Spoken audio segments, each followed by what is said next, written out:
शंकर भगवान की जय। शिव की भक्ति, शिव की शक्ति, शिव प्राण पढ़ने और सुनने से सभी मनोरथ पूरे हो जाते हैं। शिव प्राण श्री सत्यरुद्र संहिता शिव जी का सुनत नर्तक अवतार ही आज की शिव पुराण का अध्याय है। नंदीश्वर बोले, हे सनत कुमार जी, देवी पार्वती की कठोर तपस्या से प्रसन्न होकर जब भगवान शिव ने उन्हें दर्शन दिए, तब देवी पार्वती ने उनसे उनकी पत्नी बनने का वर मांगा। भगवान शिव ने प्रसन्नता पूर्वक उनका इच्छित वरदान उन्हें प्रदान किया। देवी पार्वती को वरदान देकर शिव जी अंतर ध्यान हो गए और पार्वती जी अपने घर वापस आ गईं। वहां आकर उन्होंने अपने माता पिता को सारी बातें बताई। तब उनके घर में प्रसन्नता छा गई और चारों ओर महोत्सव होने लगा। खुश होकर गिरिराज हिमालय ने ब्राह्मणों को बहुत दान दक्षिणा दी, फिर गंगा स्नान करने चले गए। एक दिन जब गिरिराज हिमालय गंगा स्नान हेतु गए हुए थे, भगवान शिव ने सुंदर नट नर्तक का रूप धारण किया और मैना के घर पहुंच गए। उनके बाएं हाथ में शिवलिंग और दाहिने हाथ में डमरू था। उन्होंने लाल रंग के वस्त्र पहन रखे थे, पीठ पर गुदड़ी टांग रखी थी। ऐसे रूप में वे मैना के घर पहुंचे और मैना के घर के आंगन में आकर सुंदर नृत्य एवं गान करने लगे। अपने डमरू को बजाकर वे अनेक प्रकार की लीलाएं दिखाने लगे। नगर के सारे वृद्ध नर नारी और बच्चे प्रसन्नता पूर्वक उनका नृत्य देख रहे थे। महारानी मैना खुश होकर एक पात्र भरकर स्वर्ण मुद्राएं एवं रत्न नट को देने गई, परंतु नट के रूप में आए भगवान शिव ने उन्हें लेने से इनकार कर दिया और कहा कि यदि आप वाकई प्रसन्न होकर मुझे कुछ देना ही चाहती हैं, तो अपनी पुत्री पार्वती का हाथ मेरे हाथ में दे दीजिए। उस नट नर्तक की बात सुनकर देवी मैना को बहुत क्रोध आया और वे नट को बुरा भला कहने लगी। उसी समय गिरिराज हिमालय भी गंगा स्नान करके वापस लौट आए। जब उन्हें इस बात का पता चला तो उन्होंने अपने सेवकों को उस नट को वहां से बाहर निकालने की आज्ञा दी। सेवक नट की ओर बढ़े ही थे कि मायावर लीलाधारी भगवान शिव ने मैना और हिमालय को पार्वती सहित क्षण भर के लिए अपने दिव्य रूप के दर्शन कराए और अगले ही पल तेज कदमों से चलकर वहां से गायब हो गए। नट नर्तक के चले जाने के उपरांत देवी मैना और गिरिराज हिमालय बैठकर नट के विषय में बात करने लगे और उसी की लीलाओं की प्रशंसा करने लगे। तभी माया से मोहित उनको उस नट नर्तक के देवाधिदेव महादेव भगवान शिव होने का ज्ञान प्राप्त हुआ। तब उन्हें बहुत दुख हुआ कि हमने अपने द्वार पर पधारे शिव जी का अपमान किया और उन्हें अपनी कन्या नहीं सौंपी। यह विचार कर दोनों बहुत दुखी हुए और अपने अपराध का प्रायश्चित करते हुए भगवान शिव की आराधना करने लगे। उनकी भक्ति भाव से की गई पूजा से प्रसन्न होकर शिव जी ने देवी पार्वती का पाणी ग्रहण किया। यह शिव जी के नट नर्तक अवतार का महात्म्य मैंने तुम्हें सुनाया है। यह वर्णन सब अभीष्ट फलों को प्रदान करने वाला है और इसको सुनने मात्र से ही सभी मनोरथ पूरे हो जाते हैं। बोलो नट नर्तक भगवान शिव की जय। नंदीश्वर बोले, हे सनत कुमार जी, जब देवी मैना और गिरिराज हिमालय ने अपने द्वार पर आए नट का रूप धारण करके शिव जी को अपनी कन्या देने से इनकार कर दिया, तब उन्हें अपनी भूल का एहसास हुआ और वे क्षमा याचना करने हेतु भगवान शिव की भक्ति भाव से आराधना करने लगे। उनकी शिव जी में परम भक्ति स्थापित हो गई। उनकी इस घनिष्ठ भक्ति से देवता चिंतित हो उठे उन्हें लगा कि यदि गिरिराज ने अपनी भक्ति से प्रसन्न कर शिव जी को अपनी कन्या पार्वती दे दी तो उन्हें भगवान शिव द्वारा निर्वाण प्राप्त हो जाएगा और वे संसार के बंधनों से छूटकर परम शिव लोक को प्राप्त कर लेंगे।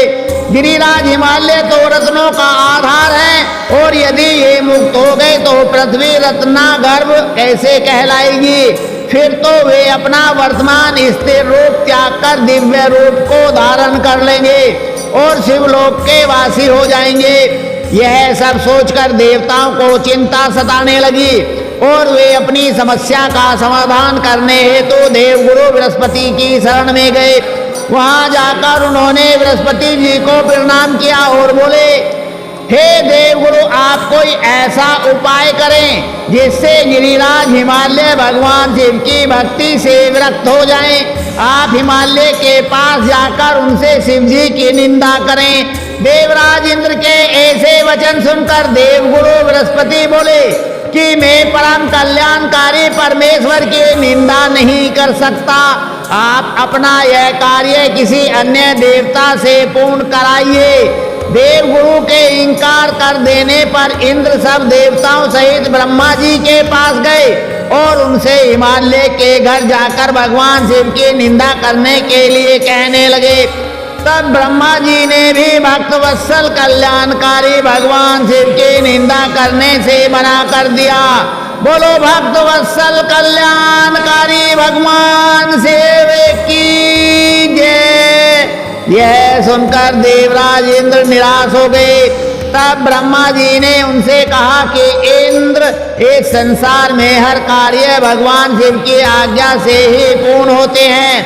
तुम अपने कार्य की सिद्धि हेतु उन्हीं की शरण में जाओ, वे अवश्य ही तुम्हारे हित का कार्य करेंगे।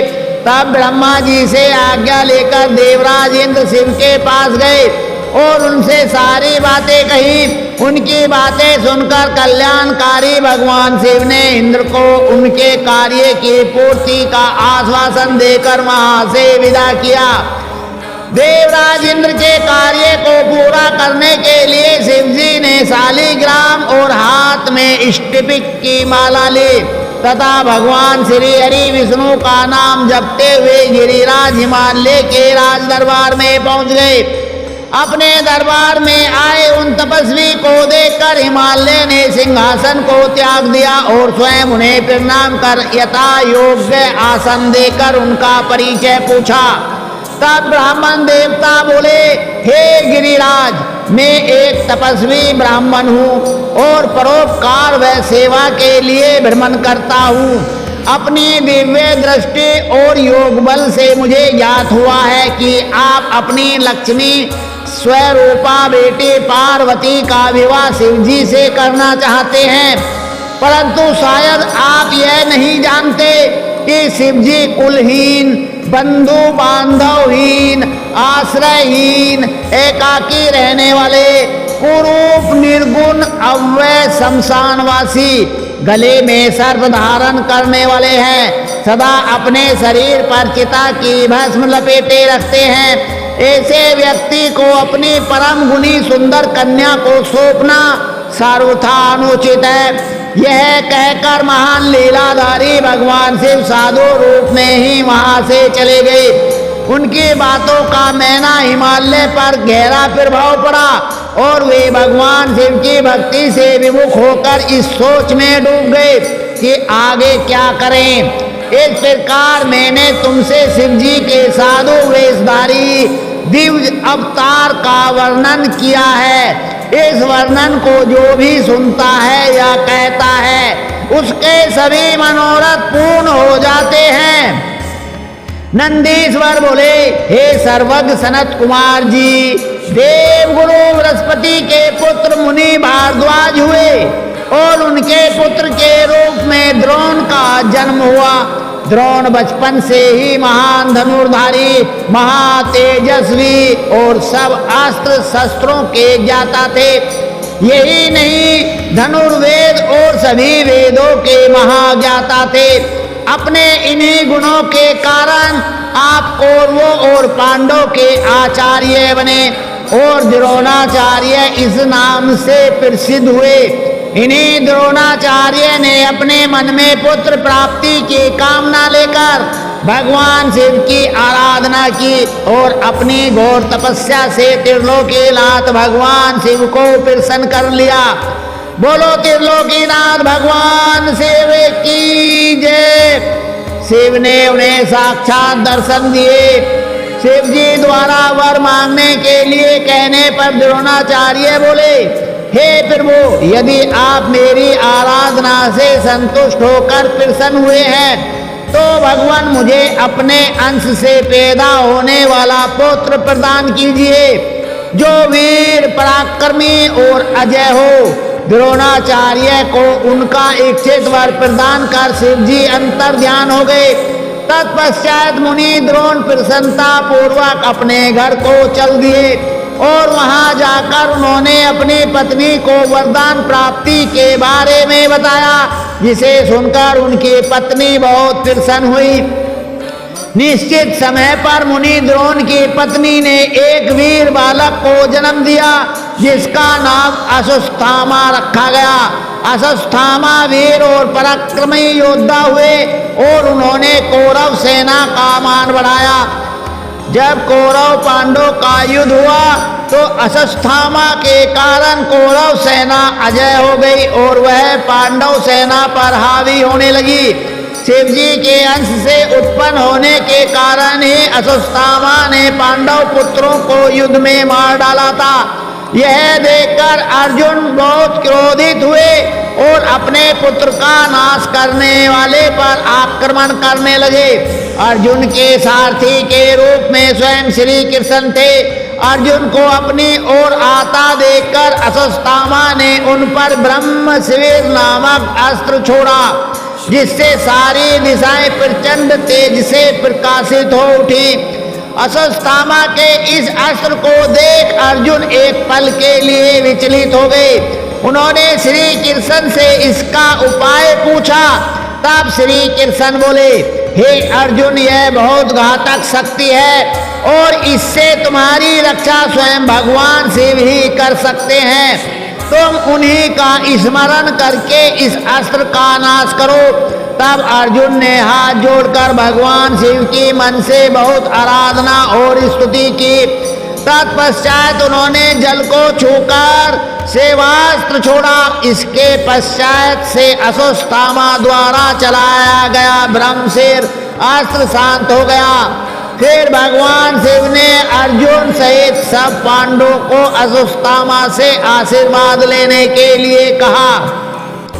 श्री कृष्ण की आज्ञा मानते हुए सभी पांडवों ने अश्वत्थामा को प्रणाम किया। तब प्रसन्न होकर अश्वत्थामा ने पांडवों को अनेकों वर प्रदान किए और फिर अपने कर्तव्य को निभाते हुए कौरव सेना से मिलकर पुनः पांडवों से युद्ध करने लगे। इस प्रकार भगवान शिव ने भक्त द्रोण के घर पुत्र के रूप में जन्म लेकर अनेक लीलाएं रची। नंदेश्वर बोले, हे श्रेष्ठ मुनि, जब पांडवों को दुर्योधन ने जुए में हरा दिया था और वे वनवास पाकर अपनी पत्नी द्रौपदी सहित द्वैतवन में निवास करने लगे थे, तब एक दिन दुर्योधन ने ऋषि दुर्वासा को उनके शिष्यों सहित पांडवों को कष्ट देने के लिए उनके पास भेजा। दुर्वासा ऋषि अपने 1000 शिष्यों को अपने साथ लेकर पांडवों की कुटिया में पहुंच गए और युधिष्ठिर से बोले कि हम स्नान करने जा रहे हैं, इतने में आप हम सबके लिए भोजन का प्रबंध कीजिए और स्वयं चले गए। दुर्वासा ऋषि द्वारा भोजन की व्यवस्था करने की बात सुनकर सब पांडव सोच में डूब गए, क्योंकि उनके पास अन्न नहीं था। तब देवी द्रौपदी ने भगवान श्री कृष्ण का स्मरण किया और वे तुरंत वहां आ गए। वहां उन्होंने पांडवों की रसोई में बचे अन्न के एक दाने को खाया और इससे वे स्वयं ही तृप्त हो गए। साथ ही स्नान के लिए दुर्वासा और उनके शिष्यों का भी पेट भर गया और वे वहीं से लौट गए। इस प्रकार श्री कृष्ण ने पांडवों पर आए इस संकट को दूर कर दिया। फिर पांडवों को भगवान शिव की आराधना करने के लिए कहकर वे स्वयं द्वारका चले गए। एक दिन जटाजूट धारण किए, गले में रुद्राक्ष की माला और भस्म लगाए, व्यास जी ओम नमः शिवाय पंचाक्षरी मंत्र का जाप करते हुए पांडवों की कुटिया में पधारे। व्यास मुनि शिव जी के प्रेम में मग्न तेज पुंज से आलोकित थे। उन्हें पधारा हुआ देखकर पांडव ने उन्हें प्रणाम किया और आसन पर बिठाकर उनकी पूजा अर्चना की। तब महामुनि प्रसन्न होकर बोले, हे पांडव, तुम सत्य के मार्ग पर चलने वाले हो और सदा ही धर्म का पालन करते हो। महाराज धृतराष्ट्र ने तुम्हारे साथ पक्षपात किया और तुम्हारा राज्य दुर्योधन ने छल करके तुमसे छीन लिया। जैसा बीज बोया जाता है, अंकुर भी उसी का निकलता है।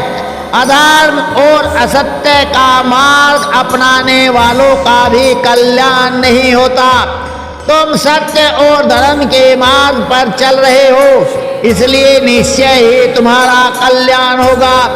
महामुनि व्यास के वचनों को सुनकर युधिष्ठिर बोले, हे नाथ, हमारे कष्टों को दूर करने के लिए कोई मार्ग बताइए। श्री कृष्ण जी ने हमें कल्याणकारी देवाधिदेव महादेव जी की आराधना करने के लिए कहा था। आप हमें शिव भक्ति का उपदेश दीजिए।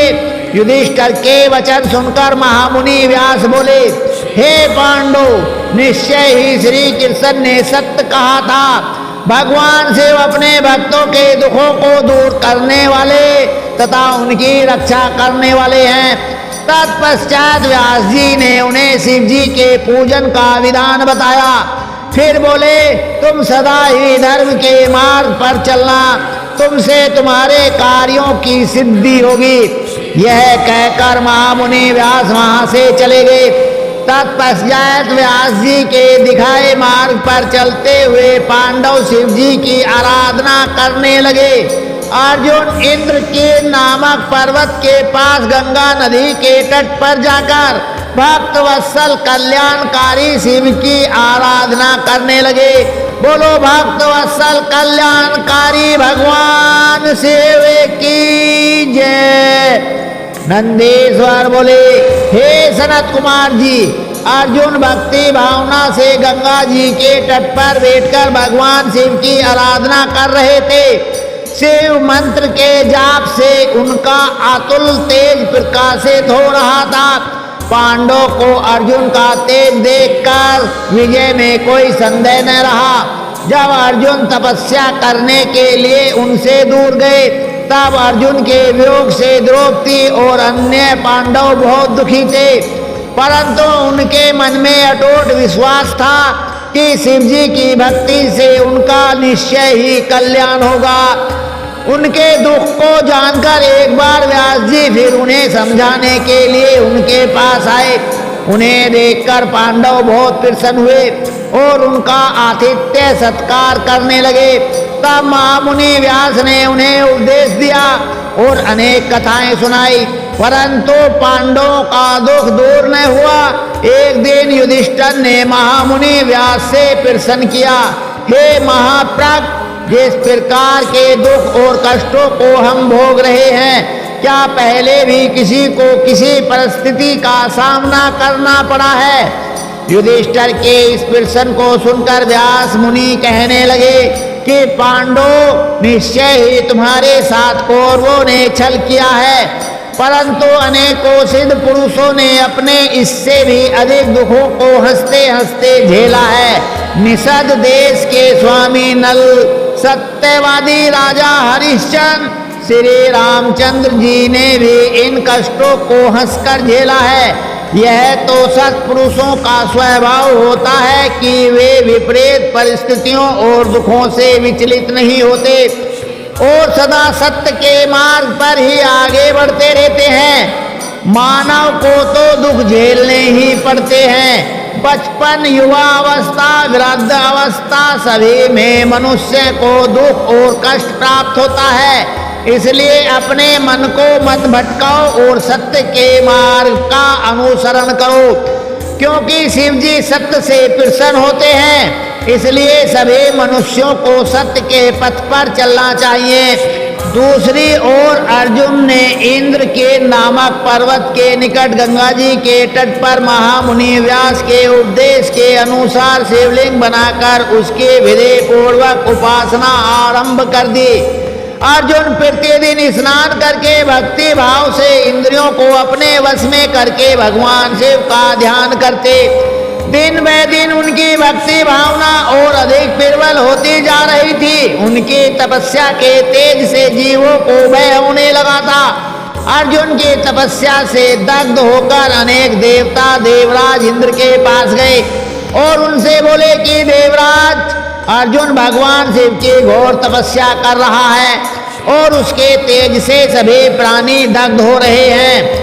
अर्जुन की तपस्या के विषय में सुनकर देवराज इंद्र उनके परीक्षा लेने के लिए उनके पास गए। इंद्र ने ब्राह्मण का रूप धारण किया और अर्जुन के पास जाकर पूछने लगे कि तुम इतनी छोटी उम्र में तपस्या क्यों कर रहे हो? तुम मुक्ति चाहते हो या विजय के लिए तपस्या कर रहे हो? परंतु इंद्र तो मोक्ष के स्थान पर सुख प्रदान करते हैं। इंद्र देव के वचनों को सुनकर अर्जुन का क्रोध आ गया और वे बोले, हे मुनि, आप यहाँ क्यों पधारे हैं और इस प्रकार के प्रश्नों से मेरी तपस्या में क्यों वैधान डाल रहे हैं? मैं शिव जी की आराधना कर रहा हूँ। तब इंद्रदेव ने ब्राह्मण वेश त्याग कर अपने वास्तविक रूप के दर्शन अर्जुन को दिए। इंद्रदेव को अपने सामने पाकर अर्जुन को लज्जा का अनुभव हुआ कि मैंने इंद्र से अपशब्द कहे। उन्होंने देवराज इंद्र से क्षमा याचना की। देवराज इंद्र प्रसन्न होकर बोले, अर्जुन तुम मांगो, क्या मांगना चाहते हो? मैं निश्चय ही तुम्हारा इच्छित वर तुम्हें प्रदान करूंगा। देवराज इंद्र के वचन सुनकर अर्जुन बोले, हे देवेंद्र, यदि आप मुझ पर प्रसन्न हैं तो मुझे शत्रुओं पर विजय का वरदान प्रदान कीजिए। अर्जुन के वर को सुनकर देवेंद्र बोले, अर्जुन तुम्हारी विजय अवश्य होगी, क्योंकि भगवान शिव के भक्तों पर कभी कोई कष्ट नहीं आता। उनको संसार में किसी का भय नहीं होता। इसलिए तुम इसी प्रकार सांचित और भक्ति भाव से त्रिलोकीनाथ देवाधिदेव महादेव जी की तपस्या करो। उनकी प्रसन्नता से श्रेष्ठ जीवन में और कुछ नहीं है। यह कहकर देवराज वहां से अंतर ध्यान हो गए। तब अर्जुन पुनः शिवलिंग को प्रणाम कर उनकी आराधना करने लगे। बोलो शंकर भगवान की जय। नंदीश्वर बोले, हे सनत कुमार जी, अर्जुन महामुनि व्यास जी द्वारा बताई गई विधि से शिव जी की उपासना कर रहे थे। काफी समय तक तपस्या करने के पश्चात उनके तप का तेज बढ़ना आरंभ हो गया और उनका तप और रौद्र रूप धारण करता जा रहा था। अर्जुन ने एक पैर पर खड़े होकर सूर्य की ओर देखते हुए पंचाक्षर मंत्र का जाप करना आरंभ कर दिया। उनके तप के प्रभाव से सभी प्राणी, जीव जंतु और देवता दग्ध होने लगे। अर्जुन की इस घोर तपस्या के विषय में दुर्योधन को ज्ञात हुआ। उसने मूक नाम के दैत्य को अर्जुन के पास सूकर का भेष धारण करके भेजा। वह दुष्ट राक्षस अनेक प्रकार की ध्वनि निकालता और वृक्षों को उखाड़ता हुआ अर्जुन के तप के स्थान के निकट पहुंचने लगा।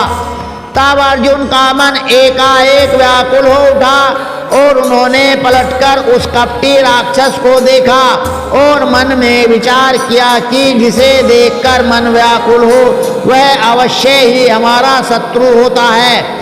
यह विचार मन में आते ही अर्जुन को दुर्योधन का छल कपट याद आ गया।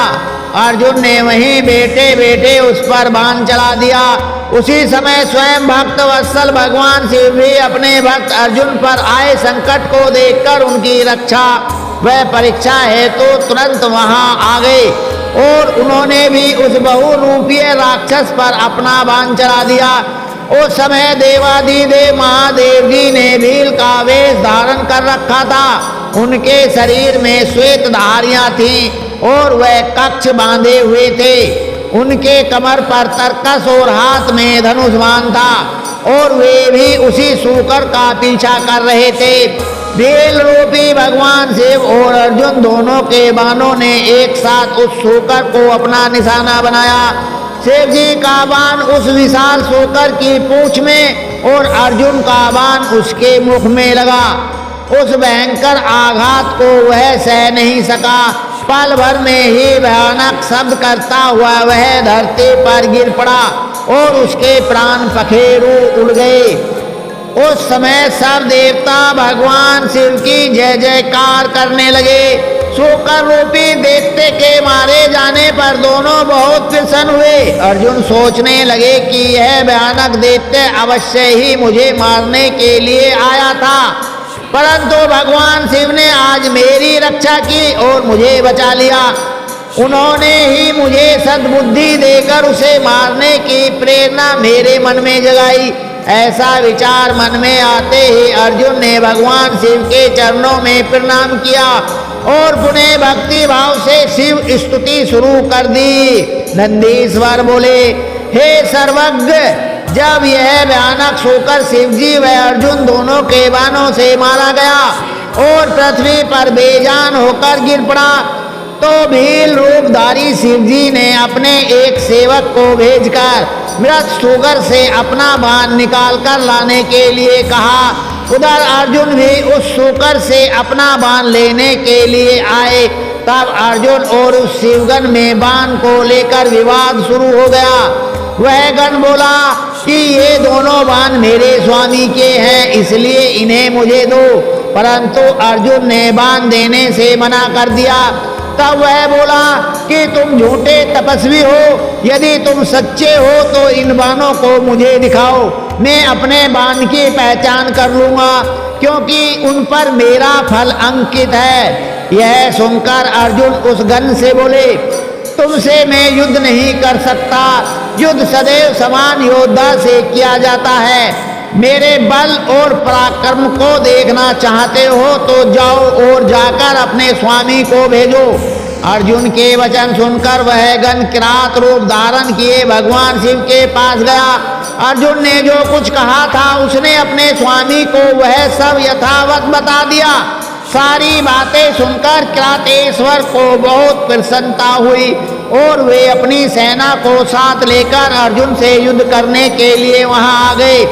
युद्ध भूमि में पहुंचकर किरात रूपी भगवान शिव ने अपने दूत को पुनः अर्जुन के पास भेजा। शिव जी का वह दूत अर्जुन के पास गया और बोला, हे तपस्वी, जरा हमारी विशाल सेना को नजर उठाकर देखो। तुम क्यों एक बाण की खातिर अपने प्राणों की आहुति देना चाहते हो? अच्छा हो कि खुशी से वह बाण हमें दे दो और अपनी रक्षा करो। यह सुनकर अर्जुन को क्रोध आ गया। वे बोले कि तुम जाकर अपने स्वामी से कह दो कि मैं अपने कुल को कलंक नहीं लगा सकता। भले ही मेरे भाई दुखी हों, पर मैं युद्ध से डरकर पीछे नहीं हट सकता। क्या कभी शेर भी गीदड़ से डरा करते हैं? जाकर अपने स्वामी को बता दो कि क्षत्रिय युद्ध से डरते नहीं हैं, बल्कि अपने शत्रुओं को युद्ध में पछाड़कर आगे बढ़ते हैं। अर्जुन के ऐसे वचन सुनकर वह दूत अपने स्वामी किरातेश्वर भगवान शिव के पास वापस चला गया और उन्हें अर्जुन की कही सारी बातें बता दी। अपने गण की बातों को सुनकर लीलाधारी शिव मन ही मन अर्जुन की भक्ति, निडरता और अपनी बात की अडिगता देखकर प्रसन्न हुए। फिर उन्होंने अपनी सेना सहित आगे बढ़ना शुरू किया। नंदीश्वर बोले, हे महामुने, जब किरातेश्वर शिवजी को उनके दूत ने बताया कि अर्जुन किसी भी स्थिति में समर्पण नहीं करना चाहते और वे आपसे युद्ध करना चाहते हैं, तब शीघ्र ही किरातेश्वर शिव अपनी सेना के साथ युद्ध भूमि में पधारे। अर्जुन ने अपने आराध्य भगवान शिव के चरणों का स्मरण किया और अपना धनुष बाण लेकर उस विशाल सेना से लड़ने लगे। अर्जुन व भील सेना में बड़ा भयंकर संग्राम हुआ। दोनों ओर से बाणों की वर्षा होने लगी। अर्जुन, जो कि महान धनुर्धारी कहे जाते हैं, ने अपने बाणों से सारी गण सेना को पल भर में ही परेशान कर दिया। फिर क्या था, कुछ ही देर में सभी शिवगण अपने प्राणों की रक्षा हेतु युद्ध भूमि से इधर उधर हो गए, परंतु अर्जुन के बाण न रुके। जब भीलराज किरात की सारी सेना भाग खड़ी हुई, तब अर्जुन ने किरात वेशधारी शिवजी से युद्ध करना आरंभ कर दिया। अर्जुन ने अपने तीव्र बाणों से महादेव जी पर हमला कर दिया, परंतु वे भक्त वत्सल शिवजी का कुछ नहीं बिगाड़ सके। उनका एक भी बाण शिवजी तक नहीं पहुंचा था। यह सब देखकर देवाधिदेव भगवान शिव हंस रहे थे। तब अर्जुन ने देखा कि वह किसी भी प्रकार से उस किरात को अपने बस में नहीं कर पा रहे हैं, तो उन्होंने भगवान शिव की स्तुति की। इसके प्रभाव से तुरंत ही त्रिलोकीनाथ भक्त वत्सल कल्याणकारी शिवजी ने अपने अद्भुत स्वरूप के साक्षात दर्शन अर्जुन को कराए। भगवान शिव का परम मनोहारी सुंदर रूप देखकर अर्जुन धन्य हो गए और प्रसन्न होकर पल भर उन्हें देखते ही रह गए। तब यह जानकर कि यह किरात कोई और नहीं अपितु स्वयं शिवजी ही हैं, उन्हें अपने युद्ध करने और उनका अपमान करने के कारण बहुत लज्जा महसूस हुई। वे अपने आराध्य के चरणों में गिर पड़े। शिवजी ने उन्हें उठाया और बोले कि अर्जुन दुखी मत हो। तब अर्जुन हाथ जोड़कर भक्तवत्सल भगवान शिव की स्तुति करने लगे और बोले, हे महादेव जी, आपने इस प्रकार मुझसे रूप बदलकर युद्ध क्यों किया? मैंने आपका भक्त होते हुए भी आपका अपमान किया है। स्वामी, मुझे माफ कर दीजिए और मेरा कल्याण कीजिए। अर्जुन के वचनों से महेश्वर प्रसन्न हो गए और बोले, अर्जुन दुखी मत हो। मेरे द्वारा प्रेरित होने पर ही तुमने युद्ध किया था, इसलिए यह तुम्हारा अपराध नहीं धर्म था। मैं तुम पर प्रसन्न हूँ। कहो पुत्र, किस कारण से तुम इतनी घोर तपस्या और साधना कर रहे थे? मैं तुम्हारी इच्छा पूर्ण करने का वचन देता हूँ। शिव जी के ऐसे वचन सुनकर अर्जुन ने शिव जी की स्तुति करना आरंभ कर दी। अर्जुन बोले, हे देवाधिदेव कैलाशपति सदाशिव, मैं आपको नमस्कार करता हूँ। हाथों में डमरू और त्रिशूल धारण करने वाले, गले में मुंडमाला, शरीर पर बागंबर ओढ़े, गले में सांपों, मस्तक पर चंद्रमा और जटाओं में पतित पावनी श्री गंगा को धारण करने वाले कल्याणकारी शिव को मैं नमस्कार करता हूँ। भगवान, मैं आपका एक छोटा सा भक्त हूँ और आप इस संसार के ईश्वर हैं। भला मैं कैसे आपके गुणों का वर्णन कर सकता हूँ? जिस प्रकार बारिश की बूंदों और आकाश के तारों को नहीं गिना जा सकता, उसी प्रकार आपके गुणों की गणना कर पाना भी असंभव है। प्रभु, मैं आपका दास हूँ, आपकी शरण में आया हूँ। मुझ पर अपनी कृपा दृष्टि सदा बनाए रखिए। आप तो अंतर्यामी हैं, अपने भक्तों के विषय में सब कुछ जानते हैं। फिर वो हम पर आए इस घोर संकट को दूर कीजिए। यह कहकर अर्जुन मस्तक झुकाकर चुपचाप खड़े हो गए। अपने भक्त की स्तुति से हर्षित हो शिव जी बोले, हे अर्जुन, अपनी सारी चिंताएं त्याग दो। तुम्हारे कुल का कल्याण अवश्य होगा, तुम्हें सब कुछ मिल जाएगा। थोड़ा धैर्य रखो। यह कहकर शिवजी ने अर्जुन को अमोघ पशुपात अस्त्र प्रदान किया। फिर अर्जुन को युद्ध में विजय पाने और शत्रुओं का नाश करने का वर प्रदान किया। साथ ही शिवजी ने उनकी सहायता हेतु श्री कृष्ण जी को भी सहयोग करने के लिए कहा। तत्पश्चात अर्जुन को आशीर्वाद देकर शिवजी वहां से अंतर ध्यान हो गए। शिवजी के जाने के उपरांत अर्जुन भी प्रसन्नता पूर्वक अपने आश्रम को लौट गए और जाकर अपने भाइयों को अपनी तपस्या सिद्धि और वर प्राप्ति के बारे में बताया, जिसे जानकर वे बहुत प्रसन्न हुए। अर्जुन की तपस्या पूर्ण होने के विषय में जानकर श्री कृष्ण उनसे मिलने आए और बोले कि इसलिए ही मैंने कहा था कि शिव भक्ति सभी कष्टों को दूर करने वाली है। मुने, इस प्रकार मैंने आपको शिव जी के किरात अवतार का वर्णन सुनाया। यह सब कामनाओं को पूर्ण करने वाला है। अब समय तो पूरा हो गया है, आगे के शिव पुराण बोते ज्ञान वर्धक और पुण्यदायक है, जिसे कल हम और आप पढ़ेंगे सुनेंगे, जीवन को सफल करेंगे। शंकर भगवान की जय। ओम नमः शिवाय।